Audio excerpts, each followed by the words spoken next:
एक समय की बात है। एक गांव में सफेद साड़ी वाली चुड़ैल का आतंक था। चुड़ैल रात भर गांव में घूमती और गांव का जो भी आदमी उसे दिखाई देता उसे वो घायल कर देती। अरे कोई तो बचाओ, मर गया रे। एक रात हरिया अपने खेत से अपने घर लौट रहा था कि तभी अचानक उसके सामने चुड़ैल आ जाती है। अरे बाप रे, ये चुड़ैल कहाँ से आ गई? आज तो मैं गया काम से।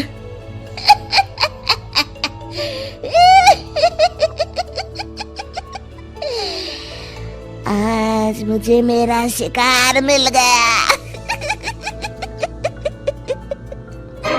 अरे चुड़ैल दीदी, मुझे छोड़ दो। जैसे ही चुड़ैल हरिया की तरफ बढ़ती है, हरिया वहाँ से भाग जाता है और अपने घर के दरवाजे पे पहुँचता है। अरे भगवान, जल्दी से दरवाजा खोलो, मेरे पीछे चुड़ैल पड़ी है। हरिया की पत्नी जल्दी से दरवाजा खोल देती है। अरे आप इतना हाफ क्यों रहे हैं? अरे मेरे पीछे चुड़ैल पड़ी है, आज तो मैं बाल बाल बच गया। जल्दी से सभी दरवाजे और सभी खिड़कियों को बंद करके बत्ती बुझा दो। तभी चुड़ैल हरिया के घर के पास पहुंच जाती है। अरे वो आदमी कहाँ गायब हो गया? मैं भी देखती हूँ आखिर कब तक बचेगा। मैं अपने शिकार को इतनी आसानी से नहीं छोड़ती। इतना कहकर चुड़ैल वहाँ से चली जाती है। वहीं दूसरी तरफ हरिया और उसकी पत्नी दोनों अपने घर की खिड़की से ये सब देख रहे होते हैं।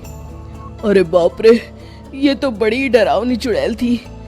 अगले दिन ये बात आग की तरह पूरे गांव में फैल जाती है और धीरे धीरे लोग चुड़ैल के डर के मारे शाम होते ही अपने घरों से बाहर निकलना बंद कर देते हैं। कुछ दिनों के बाद भाई, मैंने तो इस चुड़ैल के डर के मारे रात को अपने खेतों को पानी देना बंद कर दिया है। कहीं मेरी फसल सूख गई तो मैं तो कहीं का नहीं रहूंगा। साहूकार का कर्जा कैसे चुकाऊंगा? अरे भाई, पूरे गांव वालों का यही हाल है। पता नहीं ये चुड़ैल हमारे गांव में कहां से आ गई। फिर एक दिन गांव के पास वाली नदी के किनारे एक बहुत बड़े तांत्रिक के आने की बात कुछ गांव वालों को पता चलती है। वो लोग जाके ये बात गांव के मुखिया को बताते हैं। मुखिया जी, नदी के किनारे एक बहुत ही पहुंचे हुए तांत्रिक बाबा आए हैं। हमें उनसे मदद मांगनी चाहिए। मैंने सुना है वो बड़े बड़े भूतों और चुड़ैलों को अपने वश में कर लेते हैं। मुखिया जी सभी गांव वालों को लेकर उस तांत्रिक के पास पहुंच जाते हैं। ओम फट स्वाहा, ओम फट स्वाहा। तभी तांत्रिक अपनी बंद आंखों को खोलकर कहता है, क्या बात है? तुम सब लोग यहाँ क्यों आए हो? मुखिया जी उस तांत्रिक को सारी बात बता देते हैं। अच्छा, तो ये बात है। और तांत्रिक अपनी आंखों को बंद कर लेता है। मैं देख रहा हूँ तुम्हारे पूर्वजों ने बहुत पाप किए थे, जिससे ये गांव अब श्रापित हो चुका है। उसी के फल स्वरूप तुम्हारे गांव में चुड़ैल आई है। ये चुड़ैल बहुत खतरनाक है, ये किसी को नहीं छोड़ेगी। हे भगवान, मर गए रे, अब क्या होगा? तभी गांव के मुखिया जी कहते हैं, बाबा, इस चुड़ैल से हम सबको बचा लीजिए। कोई तो उपाय होगा। इसका सिर्फ एक ही उपाय है। सभी गांव वालों को बारी बारी हर दिन अपनी आधी फसल उस पहाड़ी के ऊपर बनी काली गुफा में छोड़ के आनी होगी। तभी उस चुड़ैल की भूख मिटेगी और श्राप का प्रभाव खत्म हो जाएगा और तुम सब जिंदा बच जाओगे। सभी गांव वाले उस तांत्रिक की बात को मान लेते हैं और वहां से चले जाते हैं।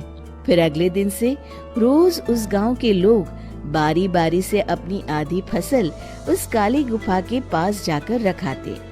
कुछ दिनों बाद हरिया की बारी आती है। बाप रे, आज तो मेरी बारी है उस काली गुफा में जाने की। क्या करूं? वो तो बड़ी खतरनाक चुड़ैल है। मेरे तो हाथ पैर कांप रहे हैं। फिर हरिया डरते डरते अनाज की बोरियां अपनी बैलगाड़ी में लाद देता है। तभी हरिया की पत्नी उससे कहती है, देखो जी, संभल के जाना और किसी भी हालत में शाम होने से पहले वापस आ जाना। उस चुड़ैल का कोई भरोसा नहीं है जी। हरिया बैलगाड़ी में बैठते हुए कहता है, भगवान, मैं क्या वापस आऊंगा? लगता है अब तो मेरी खबर ही आएगी। इतना कहकर हरिया वहाँ से चला जाता है। रास्ते में जंगल से गुजरते हुए हरिया की बैलगाड़ी का एक चक्का बड़े गड्ढे में फंस जाता है। हे भगवान, अब ये क्या मुसीबत है? हरिया नीचे उतर के पूरी ताकत से अपनी बैलगाड़ी को गड्ढे से निकालने की कोशिश करता है। बहुत देर मेहनत करने के बाद हरिया की बैलगाड़ी उस गड्ढे से बाहर निकल जाती है। हे भगवान, अब तो शाम होने वाली है। आज तो मैं गया काम से। जैसे तैसे हरिया काली गुफा में पहुंच जाता है। अरे मर गया रे, यहाँ तो चारों तरफ डरावना माहौल है। मैंने यहाँ आने में बहुत देर कर दी, कहीं चुड़ैल नाराज ना हो जाए। हरिया अनाज की बोरिया वहाँ रख के जैसे ही जाने लगता है, तभी उसे किसी के आने की आवाज सुनाई देती है। हरिया एक कोने में छुपकर अंदर देखने लगता है। चुड़ैल वहाँ आती है और फिर अपने चेहरे से नकली चुड़ैल का मुखौटा निकाल देती है। हरिया ये देख के हक्का बक्का रह जाता है। तभी चुड़ैल कहती है, भैया यहाँ आना। आज तो बहुत अनाज आया है, इसे मिलाकर अब हमारे पास ढेर सारा अनाज जमा हो गया है। कल ही हम इसे शहर में बेच आएंगे और माला माल हो जाएंगे। तभी अंदर से नदी के किनारे वाला तांत्रिक बाहर आता है। अरे, ये तो तांत्रिक बाबा है। हाँ, अब तो हम दोनों की जिंदगी मजे में कटेगी। गांव वालों को बेवकूफ बनाना इतना भी मुश्किल नहीं था। लोग तो तुम्हें सच में असली चुड़ैल समझते हैं। हाँ, तुमने सही कहा। अब ये गांव वाले चुड़ैल के डर से जिंदगी भर इस काली गुफा में अनाज पहुंचाते रहेंगे। अच्छा, तो ये बात है। ये दोनों पूरे गांव वालों को बेवकूफ बना रहे हैं। अभी जाकर सबको बताता हूँ। हरिया उन दोनों की पूरी बातें सुन लेता है और जल्दी से वापस गांव में आता है। गांव वालों को पूरी बात बता देता है। इससे पहले वो दोनों हमारा अनाज लेकर शहर जाए, हमें उन दोनों को पकड़ना होगा। उधर दूसरी तरफ नकली तांत्रिक और नकली चुड़ैल बनी औरत एक बड़ी गाड़ी में सारा अनाज लाद के वहाँ से निकलने की तैयारी कर रहे होते हैं। जल्दी करो, इससे पहले हमें कोई देख ले। हमें यहाँ से निकलना होगा।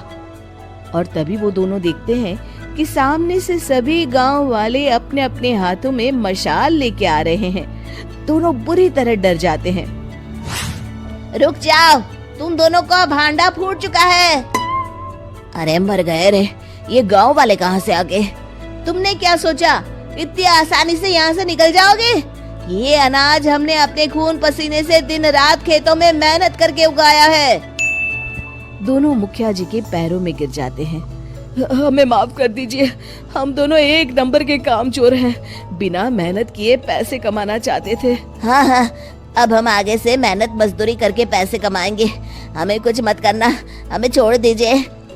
इतना कह के दोनों गांव छोड़ के भाग जाते हैं और सभी गांव वाले फिर से खुशी खुशी रहने लगते हैं। शिक्षा, तभी तो कहते हैं कि किसी भी समस्या का समाधान केवल सूझबूझ से ही करना चाहिए और कभी हिम्मत नहीं हारनी चाहिए। दोस्तों, हमें उम्मीद है कि आपको हमारी ये कहानी पसंद आई होगी। कृपया हमारे चैनल को सब्सक्राइब करें और सभी अपडेट्स के लिए बेल आइकन जरूर दबाएं। और हाँ, वीडियो लाइक और शेयर करना मत भूलिएगा। Bye bye.